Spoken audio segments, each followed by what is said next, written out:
जी नमस्कार दोस्तों, स्वागत है आप सभी को अपने चैनल नीट ड्रीम क्लास में। देखिए दोस्तों, आज हम इस वीडियो में बात करेंगे क्लास 12 सब्जेक्ट हिस्ट्री, जो कि टॉप ऑब्जेक्टिव क्वेश्चन है और ये क्वेश्चन एग्जाम के दृष्टिकोण से बहुत ही भी आया है। अगर आप भी क्लास 12 बिहार बोर्ड एग्जाम 2025 की तैयारी कर रहे हैं तो एक बार इस वीडियो को जरूर देखिएगा, क्योंकि ये एग्जाम के दृष्टिकोण से बहुत ही महत्वपूर्ण वीडियो हो सकता है। चलिए हम स्टार्ट करें। जैसे कि सवाल नंबर 1 कह रहा कि हड़प्पा सभ्यता। जी हाँ दोस्तों, हड़प्पा सभ्यता किस युग की सभ्यता है?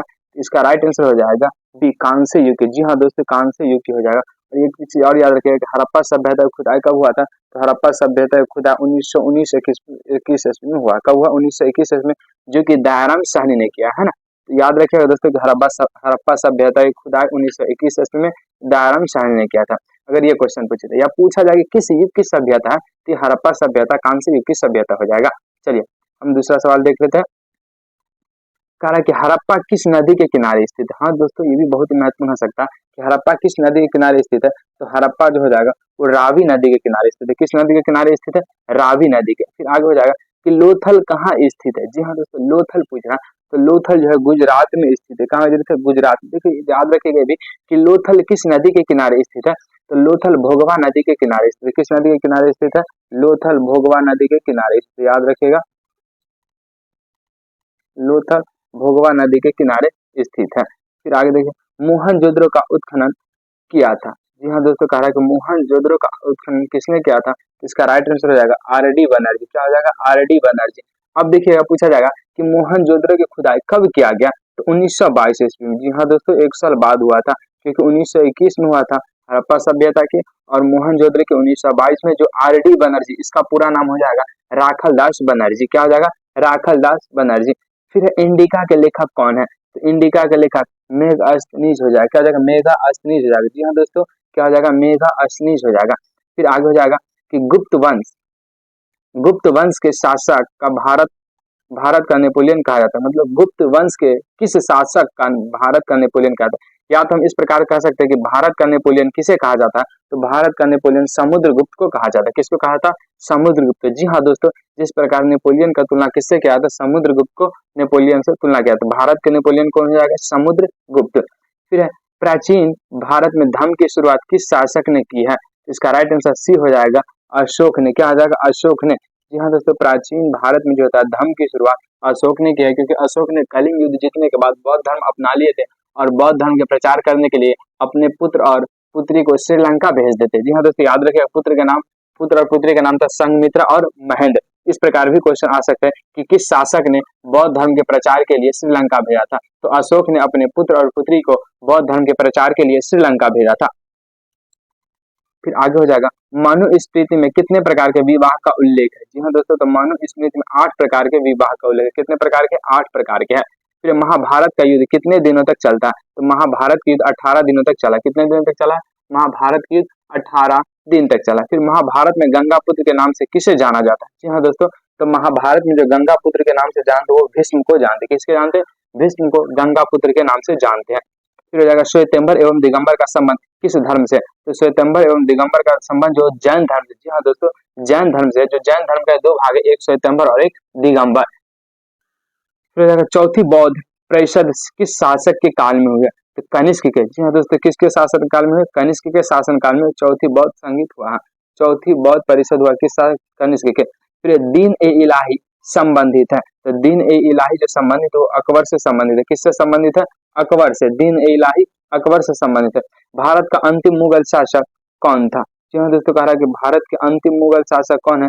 इसमें हो जाएगा बहादुर शाह। हाँ, याद रखिएगा कि भारत का अंतिम मुगल शासक कौन है?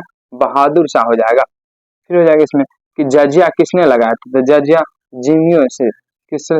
जजिया किससे लिया जाता? तो जजिया जिमियो से लिया जाता। किससे लिया था? जिमियो से। किताब उर रहला में किसका यात्रा वृतांत मिलता है? तो इब्बन बतूता का। किसका मिलता है दोस्तों? इब्बन बतूता का। इस प्रकार रखिएगा कि इब्बन बतूता यात्रा का वृतांत कहाँ मिलता है? तो किताब उल रहला में मिलता है। तंबाकू का सेवन सर्वप्रथम किस मुगल सम्राट ने किया है?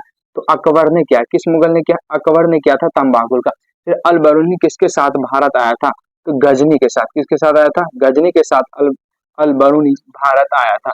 प्रसिद्ध विरूपाक्ष मंदिर कहाँ स्थित है? तो हम्पी में। जी हाँ दोस्तों, प्रसिद्ध विरूपाक्ष मंदिर कहाँ स्थित है? हम्पी में स्थित है। फिर हो जाएगा अयंगर व्यवस्था संबंधित थी विजयनगर साम्राज्य से। किससे संबंधित है? विजयनगर साम्राज्य से संबंधित है।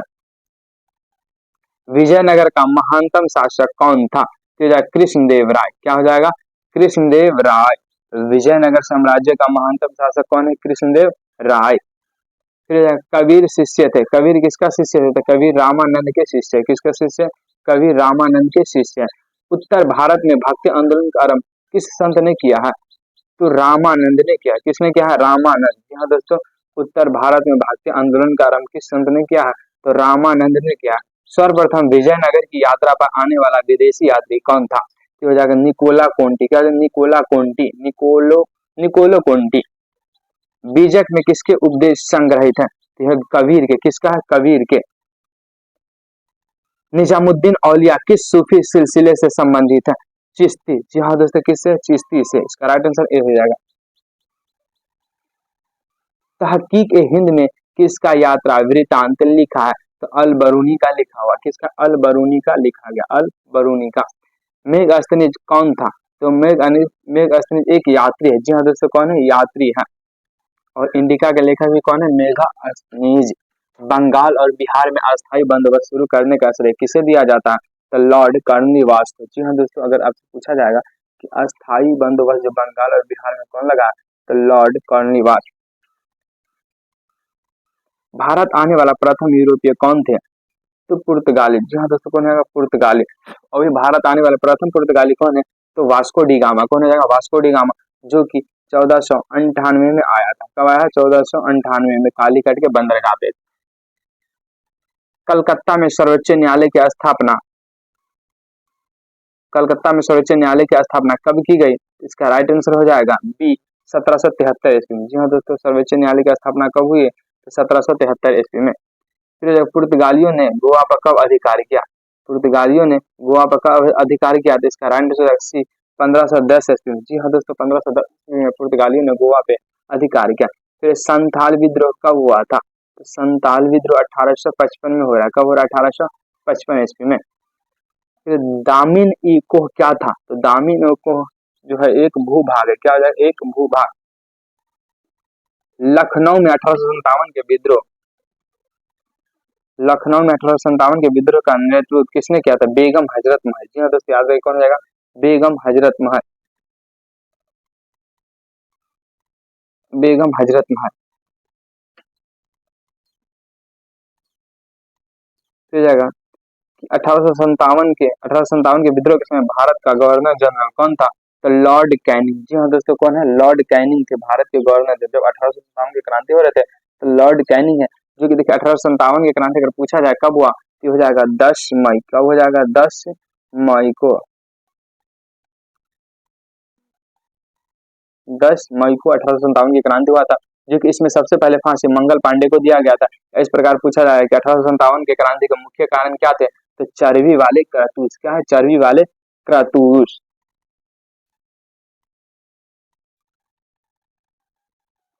व्यापक गत के सिद्धांत का संबंध था तो डलहौजी से। किससे है? डलहौजी से। जी हाँ दोस्तों, किससे? डलहौजी से।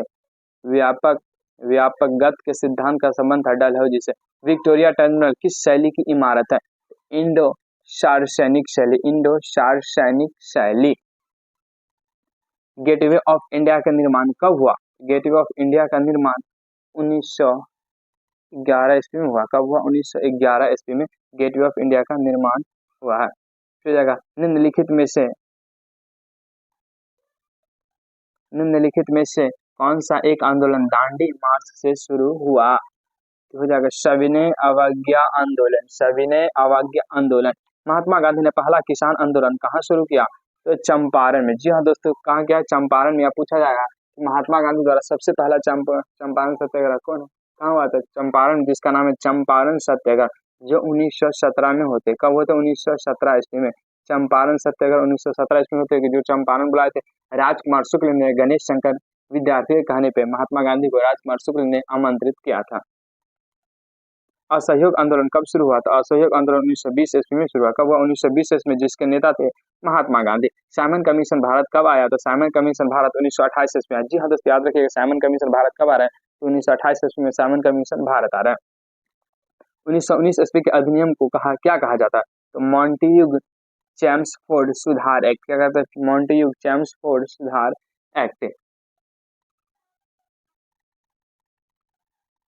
जलियांवाला बाग हत्याकांड कब हुआ है? तो जलियांवाला बाग हत्याकांड 13 अप्रैल 1919 ईस्वी को हुआ है। जी हाँ दोस्तों, जलियांवाला बाग हत्याकांड जो हो रहा है वो 13 अप्रैल 1919 ईस्वी को हुआ है। फिर बंगाल के विभाजन की घोषणा कब हुई? तो बंगाल के विभाजन की घोषणा 1905 ईस्वी में हुई है। कब हुआ? 1905 ईस्वी में। फिर पाकिस्तान शब्द किसने दिया? तो पाकिस्तान शब्द चौधरी रहमत अली ने दिया है। कौन दिया? चौधरी रहमत अली ने।